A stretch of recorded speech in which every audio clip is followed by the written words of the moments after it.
Code Explain says hi. So, at the end of today's part, the user will be able to add a new project. If the user didn't type in a name for the project and clicks on Add Project, nothing's gonna happen. So if I type in, for example, personal, Add Project, now you can see the project there.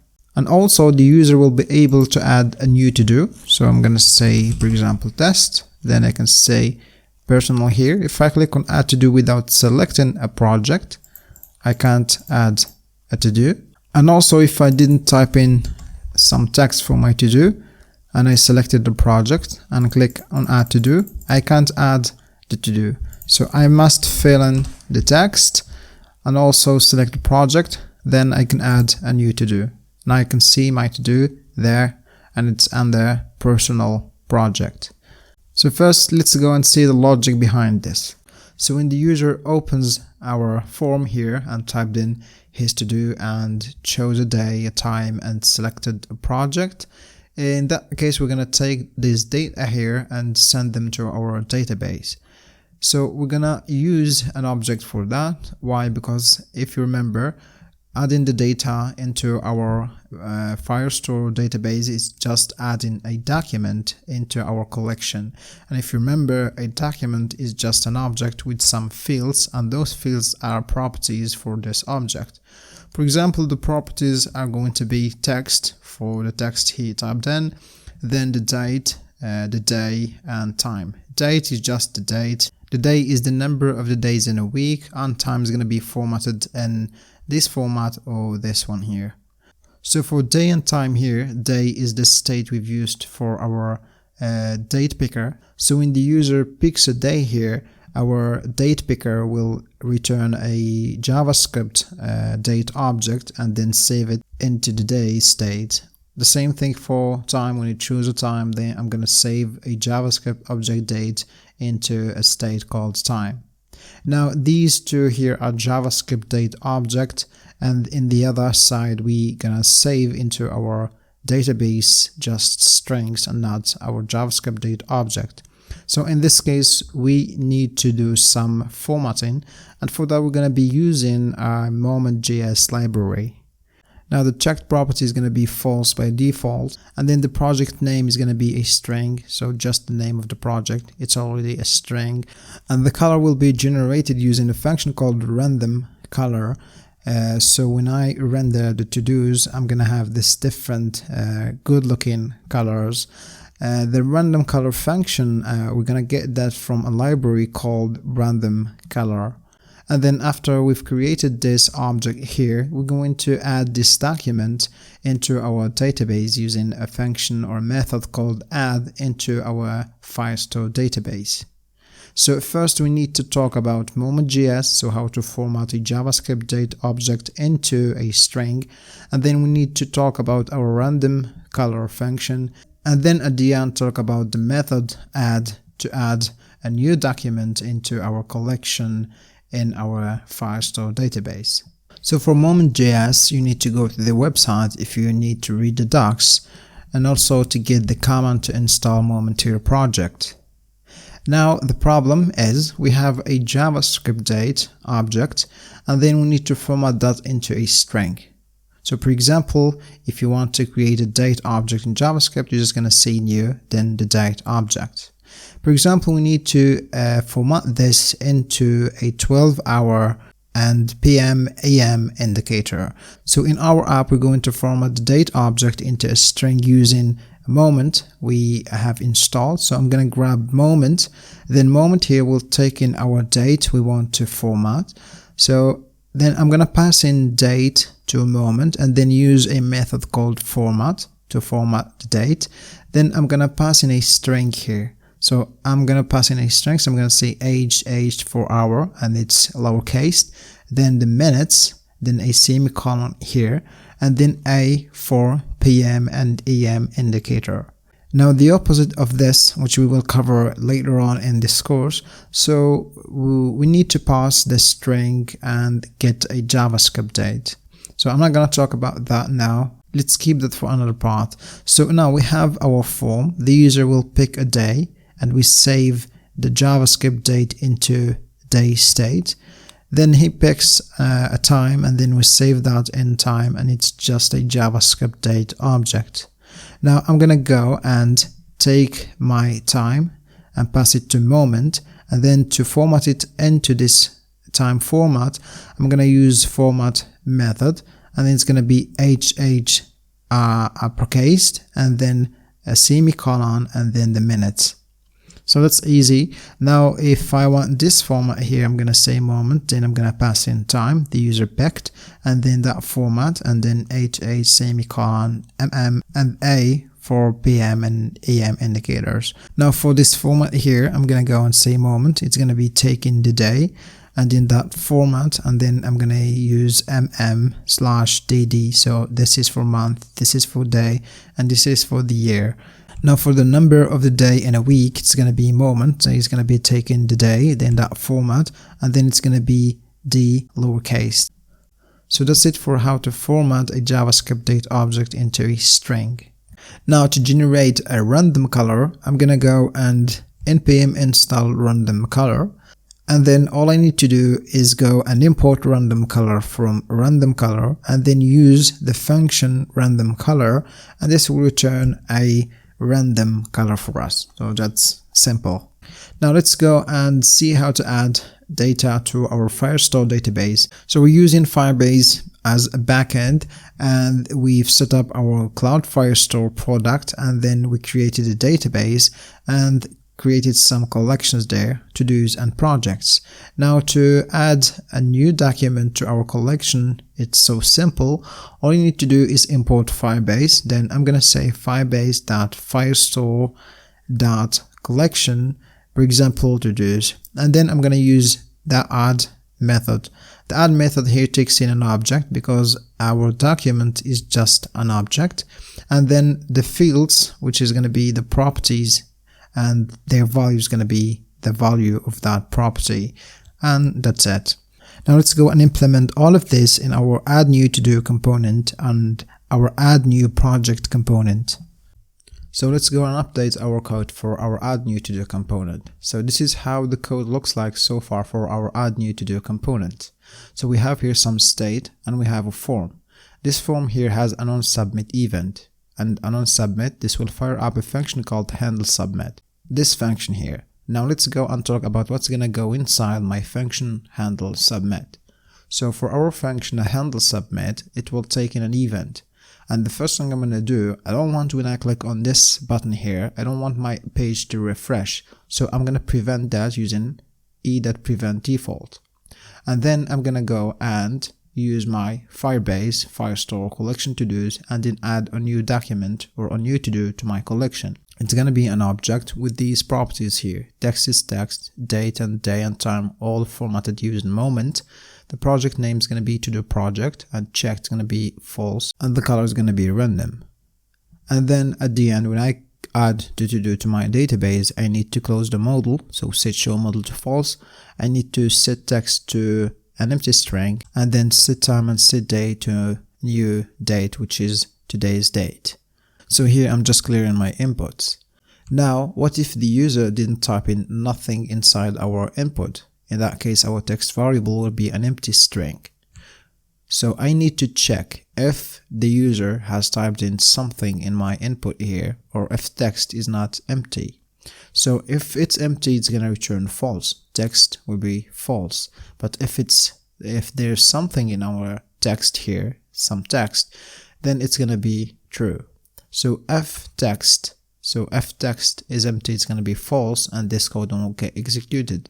But if text has something inside, then it's gonna be true, and this code will be executed. Now for the next variable, which is day, it will never be empty because it's initialized with new date. The same thing for our time variable. And also for our to-do project, it will never be empty because it's initialized with selected project.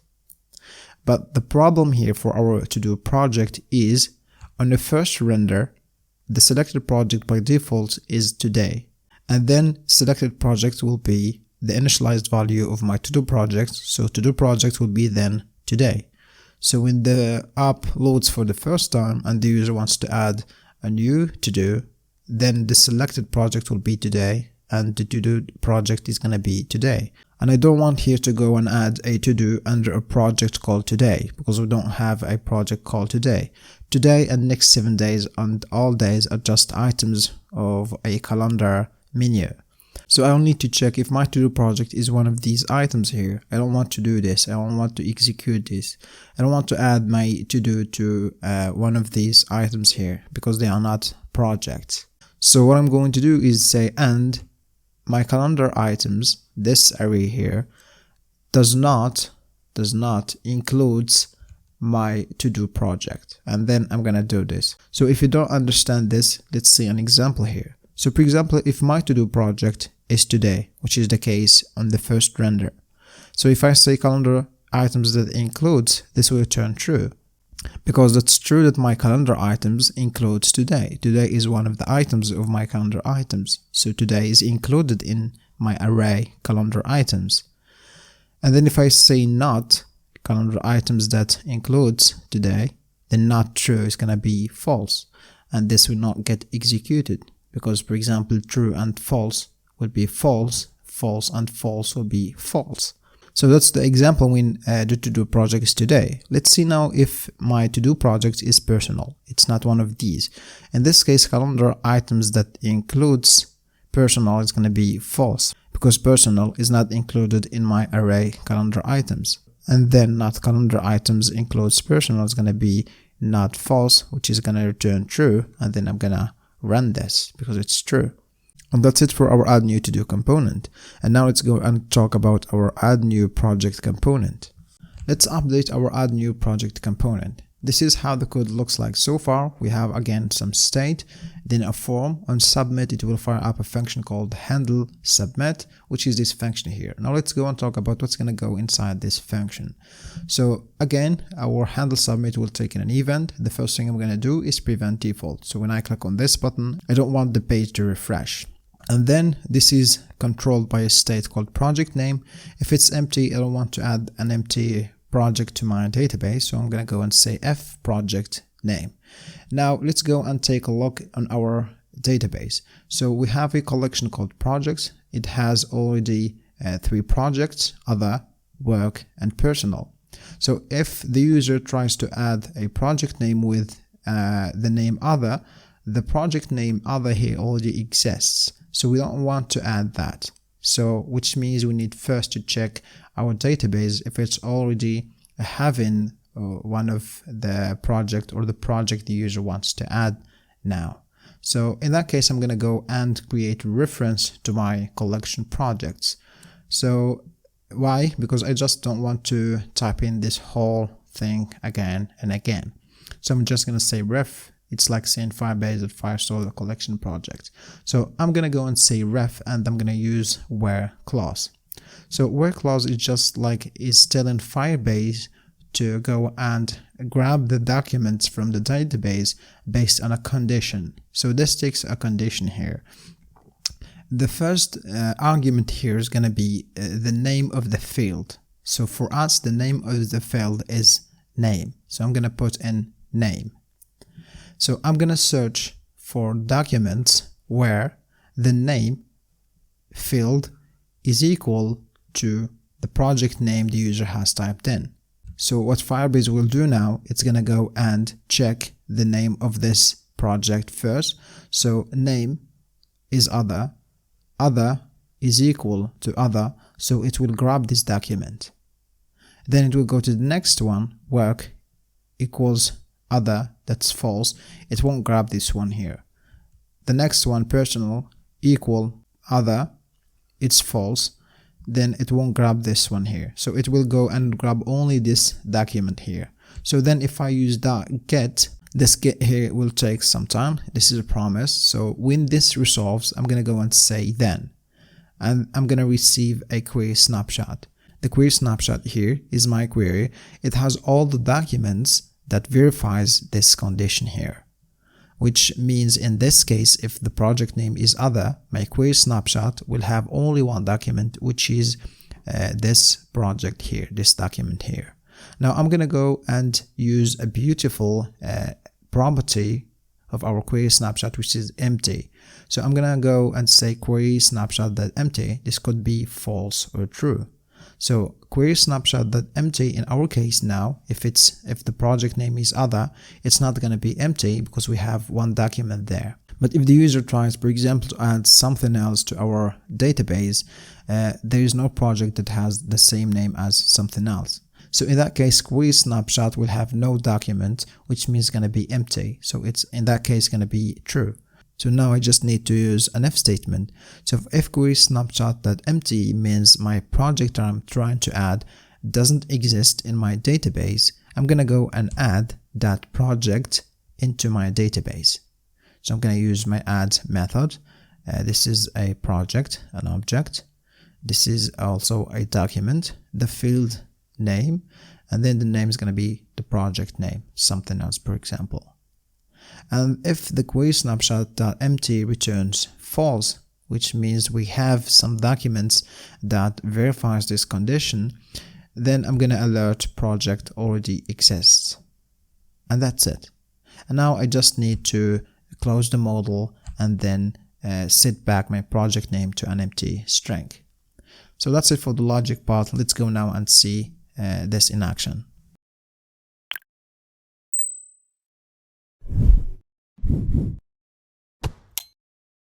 Now again, before we start, we need the files from the last part. You need to go and copy the link to the part 16 folder and then download that folder. Once you download it, go into that folder, run npm install, and then you're good to go. If you already have the files, then just go and open your text editor. Now I'm gonna go into the components and then I'm gonna go into add new to do. So here, first thing is that the project is not gonna be tabbed in manually. Instead, we're gonna get those from the database. Now I'm gonna go here into the handle submit and prevent default first. So now if I open my add new to do form and then I click on add new to do, you could see that it didn't refresh. Now we need to check if the text is not empty and then the calendar items doesn't include our to do project, and then we can add our to do to the Firebase database.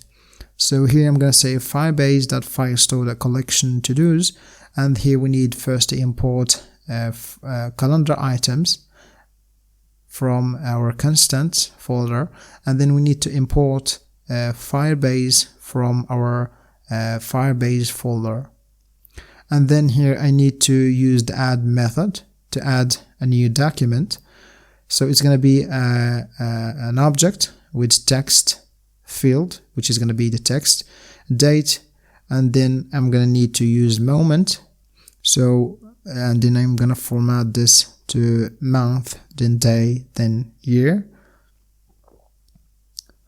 So first I need to install or to npm install moment.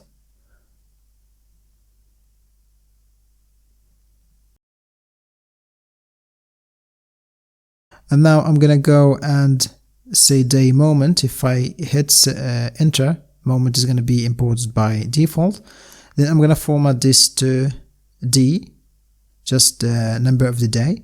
Then time moment time that format. I'm gonna format this to a 12-hour with PM EM indicator.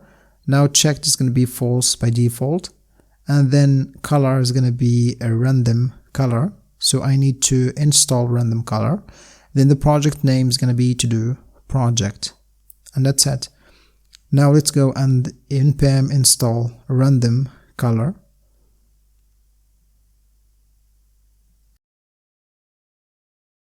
Now after this finishes, I'm going to go and here I need to set show model to false to close the model, and then set text to an empty string, and then set day to new date.